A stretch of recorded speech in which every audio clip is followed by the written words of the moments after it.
Welcome to everyone to the first Praxis webinar presentation.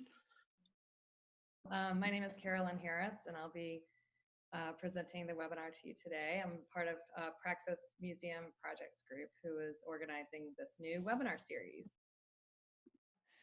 So today the session is called Start with the Tootsie Roll Inside and Not the Hard Candy Shell. So Carolynne is a museum planner who specializes in developing and implementing new museums, renovations, and expansions. She guides visioning, builds teams, project manages, and provides operational planning throughout all phases of capital projects. Thanks, Paul. And I'm a member of Praxis Museum Projects Group, which we're a group of diverse practitioners across all the services that are required for developing museums and exhibitions. And this is the first of a series of webinars. So why this topic about Tootsie Rolls? If we only could know what's in the center before we spend so much time looking the outside. So the point of this is that many museums are more prepared for unthinkable natural disasters than they are for developing a new museum, a renovation, an expansion, or an upgrade.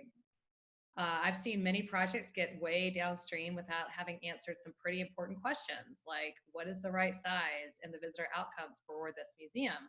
And who really is your audience and your stakeholders?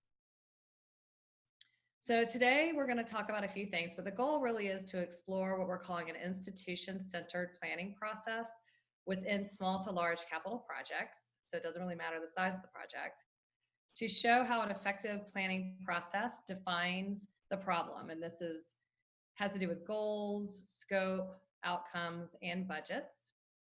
And I'm going to discuss how to ensure that your goals and experiences and your content remain intact no matter what happens with the building, which is more than likely to change over the course of the project. So most capital projects start with a good idea and launch into contracting an architect or an exhibit design or planning firm. What could possibly go wrong? This seems logical, but more often than not, the site, the budget, or schedule will change. So what to do with this building you have designed? I can tell you that in the 15 years that I've been specializing in this area, I've yet to work on a project where the building doesn't change. And how you prepare for your project will impact what you do at that moment and how it impacts your schedule, your budget, and your community engagement and the expectations of your board. So we always learn from what goes right and what goes wrong. And I'm going to talk very briefly. This is the National Center for Civil and Human Rights in Atlanta, Georgia. This was the original design that Phil Freelon had won the competition for. And it's based on interlocking arms, kind of representing the motif of the civil rights movement. And it was a beautiful design, quite large. And I'll show you the floor plan. Had kind of a linear flow through, and then the upper and lower floors had other kinds of services and programming areas. There was a recording studio. However, due to budget, due to things they found on the site and other issues, this is what the museum now looks like. And this is what a section of floor plan looks like. Now, this actually was an example of a good, what goes right, because prior to issuing the RFP for the architectural competition, they did about 2 years of work. They had a content advisory group. They had enormous stakeholder engagement throughout the community of Atlanta, because this was sort of controversial in that it was very close to Martin Luther King's site, which is just down on Auburn Avenue, and how it was going to relate to that and how it wasn't going to impose on what their goals are down the street. And also just the issue of civil rights in Atlanta and the ownership that the community has for that storyline. So they did a whole bunch of pre-planning work, and this wasn't designing. It was actually talking about What are the goals? What content should be told here? I mean, there are lots of civil rights museums all over the country. How is this going to be unique? What is the storyline of Atlanta versus these other civil rights institutions? And how will that play out? And so when the moment came where they had to really relook at the design and shrink it and move it around the site, they were actually able to maintain the flow and the storyline of this visitor experience. It's very theatrical. I don't know if you've had a chance to go there, but it shows how when something is very extremely different in its physical presence, if you do some certain things before you put pen to paper and design, you can actually keep the project on track. So why do plans fail? Or why do plans fail to meet expectations? There are many reasons. There's lack of public awareness or support, unshared visions among stakeholders, staff, community, lack of campaign readiness. That's a huge one. Not doing your research for a campaign feasibility study, and over or under building. And that's something that what we're going to talk about today really plays into as well. But, building a museum that is too large for your visitation or too small for your visitation. There are also issues of inflexible approaches. A vision is something that, leadership can come up with or a designer can come up with, and the inability to be flexible and nimble when perhaps you find out that you can't achieve that due to a variety of factors. Overall community economics. I mean, that's something you can't really control, but if you set yourself up, you can navigate them a lot better. And lack of research into audience and stakeholders. And that's a big part of what I always push, and we'll talk a little bit about that as well. Insufficient expertise or staff readiness. These projects are large, they're complicated, and they require a lot of different talents to come to the table, and also preparation. So how do we start defining this problem? And master planning answers a series of questions. And the real core questions are, why this, why here, and why now? And when I talk about master planning, I do want to make a distinction, because architects and exhibit designers who I work with, I love, I respect, I could never do what they do, but they are hired to do a quote, quote, master plan. But they don't do a lot of the pre-work that we're going to talk about today. They're planning the space. They're doing an overall plan of the experience, the space, and those aspects, but they're not doing some of this other pre-work that answers these questions. So how to answer these questions and define the problem? There are lots of questions. We're going to talk about stakeholders. We're going to talk about planning teams, having an inclusive process, doing internal assessment and evaluation, and doing some research. So stakeholders. So I always recommend to build a diverse steering and or advisory committee. And this is not just drawn from your board. This is not just a couple of curators. They are cultural leaders, tourism officials, potential funders, foundations, educators, and content experts. And engage with them regularly. Don't just, have them show up at once and then have them show up at the opening. Define their roles clearly so that they know what their role is and they can manage their own expectations. And it's really important to include these inside and outside voices. These projects can be very long and very stressful and tend to be, everyone kind of huddles up and, and gets ready to go and doesn't necessarily reach back out to their community and these outside voices that can provide a very valuable check-in. Then there's the planning team. So we recommend to build a diverse internal planning team. So you're going to have your core decision makers, but also who else, is there someone from marketing? Is there someone from PR? Is there a registrar involved? Make sure that the core team actually has a diverse representation within your staff so that decision making isn't totally from the top down. And then your external team.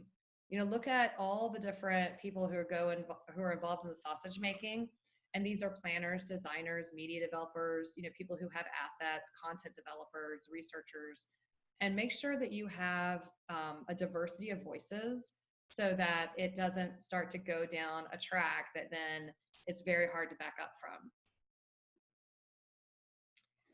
Develop an inclusive process. What does that mean? This, again, is that inside and outside. Institute a process that regularly involves the inner public, and these are your trusted stakeholders, people you can bring stuff to. They're not going to talk about it. It's not going to get out in the public, but you need some voices. You need some other opinions. And then there's the outer public, your community at large. Have focus groups, have community meetings. And this really doesn't have to be a huge project that does this. People are very scared that they want to be quiet about a project until they're in the success mode of they've raised a bunch of money, they've got it to where they know they won't get a lot of criticism. And I understand that because there's risk involved, but it's really important to get the outer public involved and do, focus groups and stakeholder interviews and community engagement from the very beginning, even if it's going to get out in your community that you're starting to think about a project, because it will help you set your project up for success and define your audience and your approach with a broader voice and vision. And then there are these, what we call authorities, neighbors, historical and municipal review boards. Again, don't wait to start talking to the fire marshal. Don't wait to start talking to the historical review board because you want it to be perfect. You don't want to scare them. Because what happens is you're going to sink a lot of time and money into a project that they're then going to think it's a done deal. They haven't had a voice, and they're going to, not be happy about that and could possibly upend the entire thing. And there's a recent example of that with the Medal of Honor Museum in Charleston, South Carolina, where they just had to move it from Charleston. They just announced it's going to be in Arlington, Texas. And among the many issues, it's a very large project, was the issue of the municipal review boards and the neighbors. And it drug out, and they're moving it now. So do your internal assessment and evaluation. Do a really thorough, honest assessment and evaluation of your own assets, your own capital assets, your own human resources, your physical resources, and delineate what's important. Understand, especially if you're an existing museum, you're going to be basically doing two jobs at the same time. And if you're not an existing museum, and I've worked with a whole bunch of folks like that who I like to call our civic entrepreneurs, they are developing a cultural entity, but they're not museum people. They may have a totally different job and not even know the field that they're getting into. So you need to look at that really honestly and look at who you need to add to your team. And if you need to add internal capacity, then add a person, spend the money, because you're just going to go downstream and everyone's going to pretty much burn out pretty easily. And then you're going to have to regroup. Do your research or hire an expert to conduct it for you. Again, talking about community engagement, we talked a lot about that just a minute ago. But visitation and market research, this is something that people don't do. It's kind of amazing to me sometimes, but they'll get a full design with an architect, get the exhibit design done. They've done some of this other work with stakeholder engagement, but they've never really done an honest look at the market and where they fit in the market. So they may just say, well, we think we looked at this other museum down the street, they get 200,000 people, and this other museum in our neighborhood or our community gets 50,000 people. We're going to be in the middle somewhere without really doing the research. I know that sounds flip, but it happens all the time. And so what happens, that's where you get into the overbuilding and underbuilding, because you may think who's coming to your and who's going to be interested, but without the proper research, it really is a crapshoot. And even with the proper research, there's a little bit of crapshoot in there. But it's very important to kind of understand where you're going to fit so that you actually know how many people can fit in your building and go through, if your experience is 2 hours long, then if you have too many people in the building, then nobody's going to have a good experience. So you can actually shorten films and make the experience different because you know how many people might be coming to your museum. And then benchmarking. That's looking at similar sized, similar mission, similar thematic institutions all around the world to see, lessons learned. What did they do right? What did they do wrong? And also, what are their operation expenses? I mean, that's a big part of what I do is don't build something you can't run. So, you may have this great vision, but if you don't know how much it's going to cost you to run it, then you may be in trouble. So look and see what were their projections? How are they meeting their goals? Our industry is incredibly generous with information, so utilize it. So now that you've answered all those questions, you still need to prepare for your designers. This is, get your team prepared. Let's talk about the fact that we may be doing 2 jobs for 3.5, 4.5 years. Make sure they feel ownership of the project and that there is an understanding of prioritization with their all the other tasks they have to do. And also set up really clean lines of communication. Make sure that everybody understands who the decision makers are and how that's going to go back to the design team. Identify your goals and priorities and these sacred cows very clearly and very early. Are there objects? Are there stories? Are there funders that must be addressed that cannot be left on the cutting room floor? What's really important to our community? What's really important to our mission, our institution? Identify that. Make it clear and don't let it fall away, or you will look 3 years later and it will be very confusing.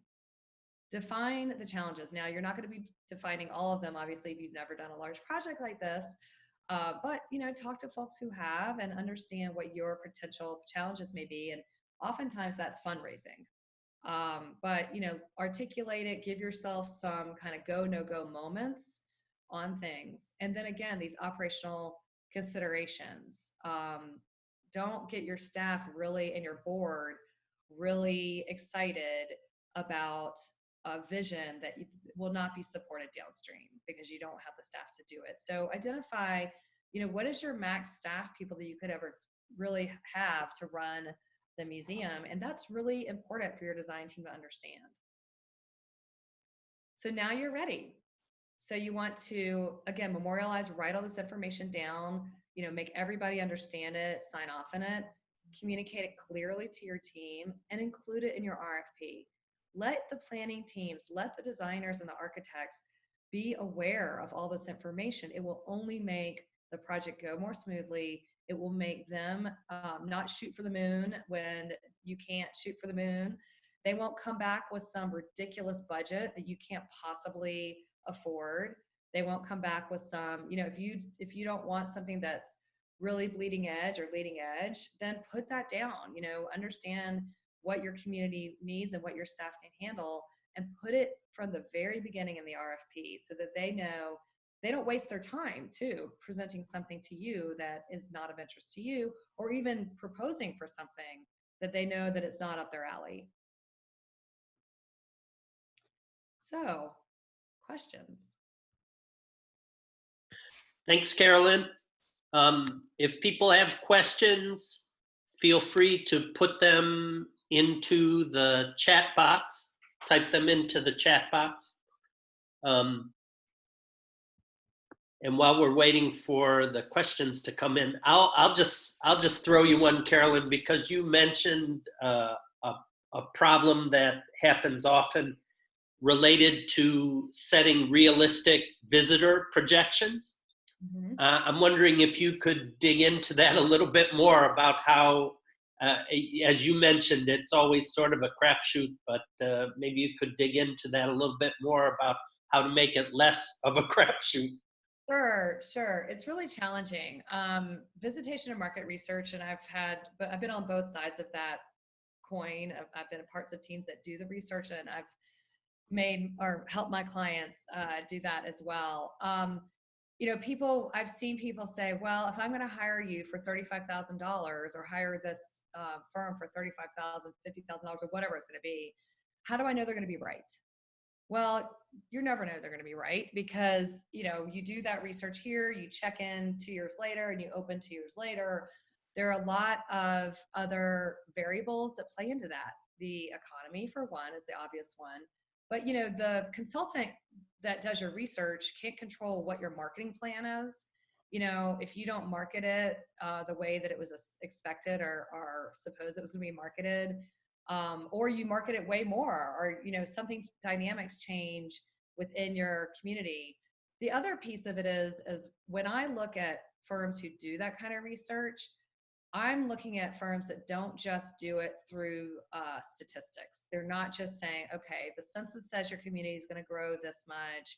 We know a cost of living is X. We know that people's disposable income is going to grow X. And we know they're educated at this level. And let's run some numbers. I'm a big proponent of what's called psychographic information.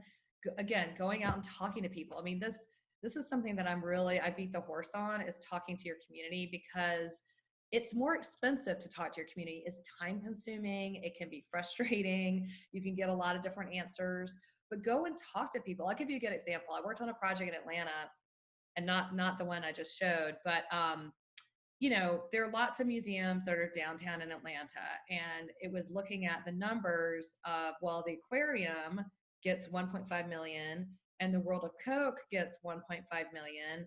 And we know that Atlanta's a growing community. We know that what the drive time is and all that business. And the projection was way high, when in reality, no one wants to go downtown in Atlanta. I live there. You don't go downtown unless you have to. The traffic is terrible. So the fact that you're expecting people to go downtown just because they're going to the aquarium because they have friends in town, plus the fact that when you're down there, you're likely not going to do more than two things. So don't make assumptions. Talk to people. Say, like, what would make you go downtown to see this museum? How many times do you go downtown? Where do you live? How do you get there? Do you need parking? All those kinds of things that can really play into, really modulating those numbers to understand what the barriers and the motivators for people to get there are. But again, there's a lot of variables. I hope that answered the question. No, that was great. So another question, just a little bit about your background. Have you worked at a museum, or what's your background a little bit? I have. I worked at the Smithsonian for 9 years doing exhibition development and supervising registrars and exhibition developers. And I also was the exhibition manager at the Fernbank Museum of Natural History in Atlanta, Georgia for a little over 2 years. And then I started my consulting business about 15 years ago, I think. So I'm specializing in this area. So there's Carolynne's bona fides. I think it's important to know whether the consultants you're working with have worked in museums before. So that's great. Thanks. And I don't know if folks on the webinar, if you do have a question, because I think everyone's muted, if you can put it in the chat box. If not, we can always, I'll start the presentation and show my email address as well if you want to email me directly with questions. And also, we'd love to hear from people who are on the webinar. Yep. So a question coming in terms of either from your practice now or as a member of Praxis, what trends do you see in terms of current projects? Well, as far as capital projects, which is what I specialize in, again, that's new museums, renovations, and expansions. I think the dialogue is heavily on the balance of tech. A lot of my clients are trying to understand different engagement strategies, but also with the idea of what can they manage, and also the kind of balance between authenticity and technology. So that's always a very big discussion. But the other thing right now, to be from the sublime to the mundane, is the economy. There's this kind of tension out there that we've been in a little bit of a boom with this in the field, and there's some fear. It's not quite fear yet. It's just a little bit trepidation that there may be a downturn coming. And what does that mean, for our for our project. Where are we with our campaign feasibility study? Where are we with fundraising? I just am finishing up a project that's pretty ambitious, and in a community that has a history of raising money very well, but is also susceptible to economic downturn. So that, for me, in my world, do we use the technology piece? Like, what's the AR and VR and everything about that? That's always a big piece of conversation. Thank you. So here's a really good question. This will be a good one to see how you handle. You mentioned that sometimes you need to staff up. How do you convince the board you really have that need and can pay for it?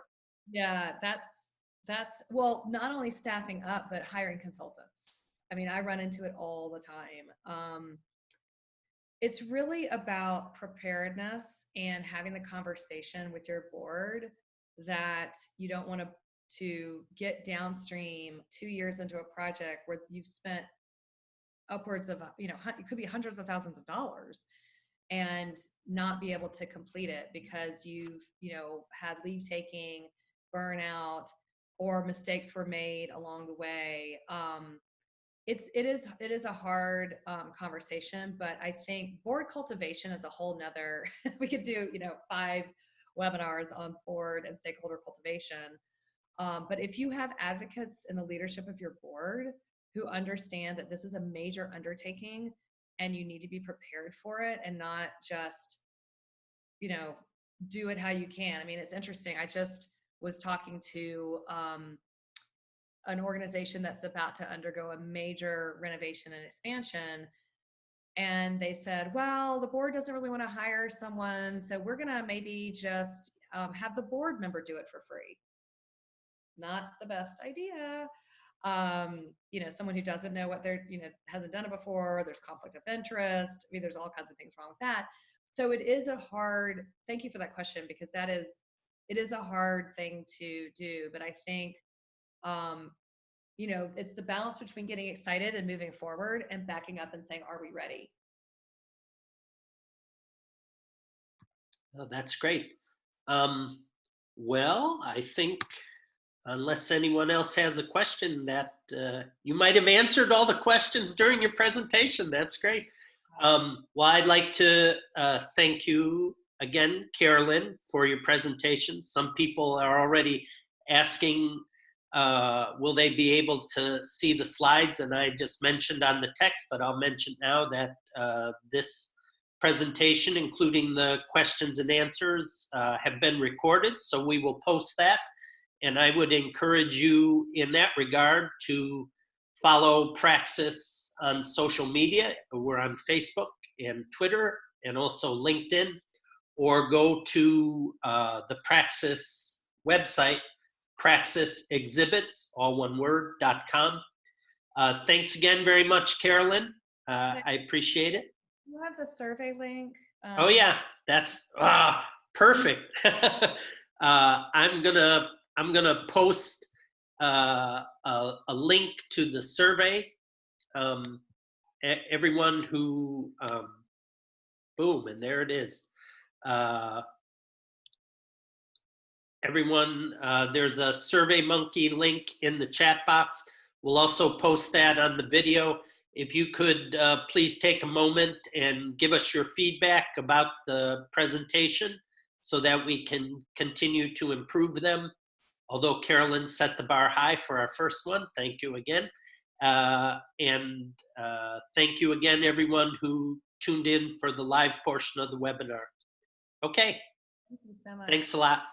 Take care.